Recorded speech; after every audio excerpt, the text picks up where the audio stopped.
Welcome back. So, I wanted to talk about a very interesting aspect. Let's just put it that way. We've all been in this situation, or at least the vast majority of us have been in this hobby, whether consistently or off and on for any given amount of time. And that is, we always regret one card, at least one card, that we had, and we either sold or we traded. So, for me, I pulled a card. It was back in 2016 or 2017.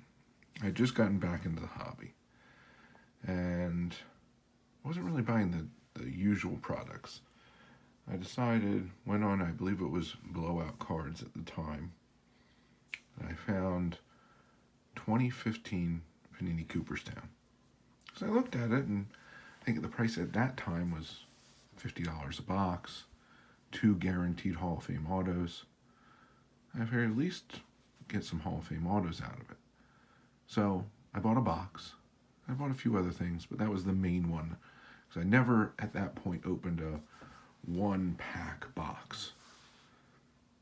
So wait a little while. Had it delivered to the office at the time. Get it in. And I couldn't resist.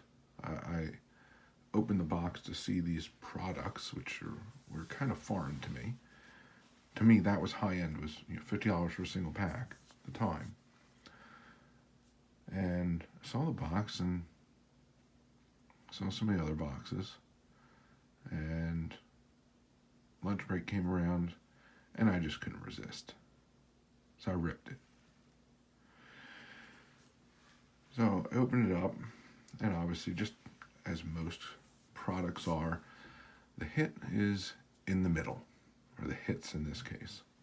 So 2 autos are in the middle, so with most products. And I honestly can't remember what the other auto was. But the one auto I do remember was a 1 of 1 Jackie Robinson cut auto. 1 box, and I hit one of the product hits. I was absolutely flabbergasted. So, almost immediately, and bear in mind, I'm at my office. I don't have any supplies on me. So I very carefully, right or wrong, this is what I did, very carefully put everything back in the pack, put it back in the box, put it in my desk drawer, and immediately went back online and ordered One Touches, because I didn't have an LCS that I was aware of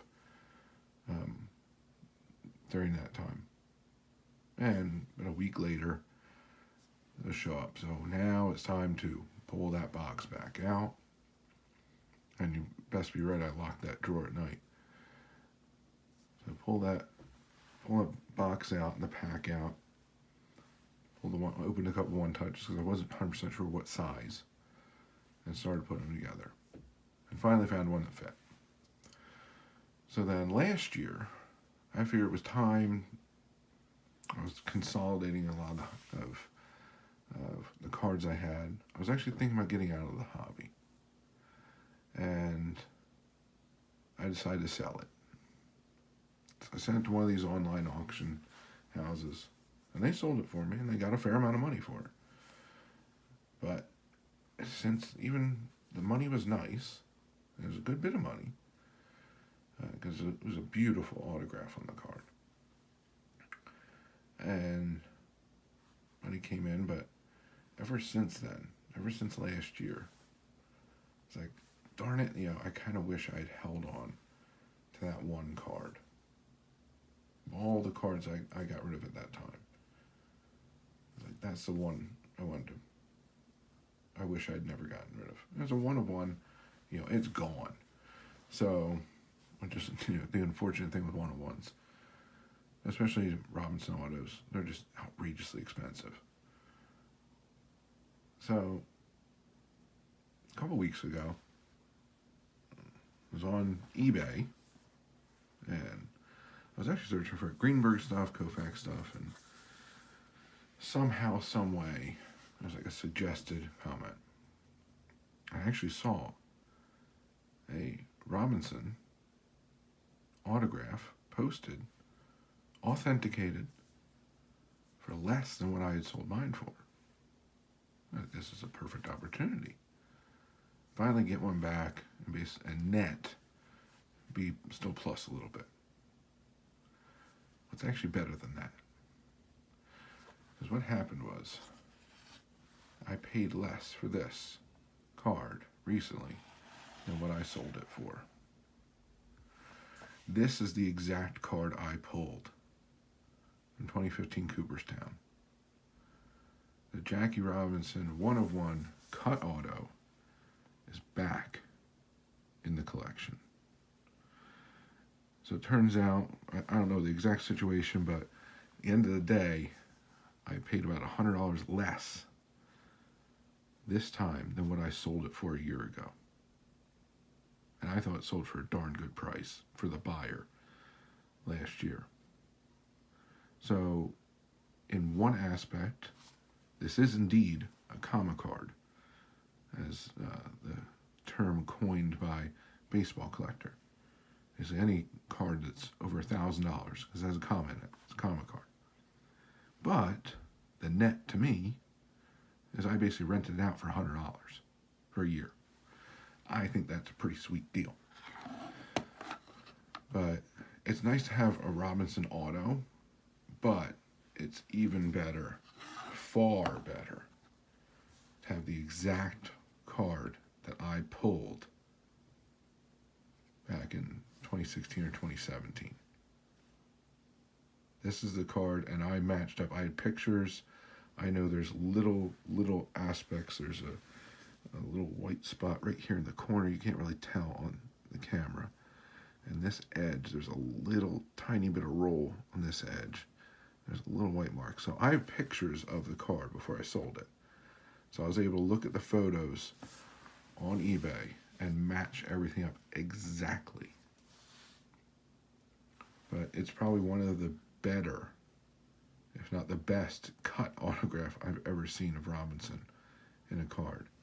They did a phenomenal job putting it on here. And now it is back in the collection. So that's the, long story short, that's the one card I regretted getting rid of. But fortunately, I was incredibly lucky. Best pull of my life. And I regretted getting rid of it. Fortunately, somehow, some way, it came up, and I barely had the funds to get it back. So, this is now the most expensive card in the collection of all the incredible cards I've been fortunate enough to get. This is the best one, and it's really not even technically a PC card. But for me, it's very special because, again, I'm the one that pulled it with my own hands from a pack. So I hope you enjoyed the little story today. And please remember to collect what you enjoy what you collect, and don't let anybody, especially the market or a YouTuber, dictate that to you. And most importantly, have fun. And the way to have fun and to keep yourself in this hobby is to be active in this community. So find your way of participating. Whether it's making videos, watching and commenting, going to live streams, group chats, going to your LCS or local card show, or simply talking about the hobby with family and friends. The more you put into it, the more you'll get out of it. The more you'll learn, the more your PC will grow, the more people you'll meet, and the more fantastic friendships you'll form. It's been a tremendous journey from off and on collecting and having this community and the support of this community and the friendships I've been able to form is now going to keep me in this hobby. So I thank you very, very much for joining me. Hope to see you again. Have a good one, and bye for now.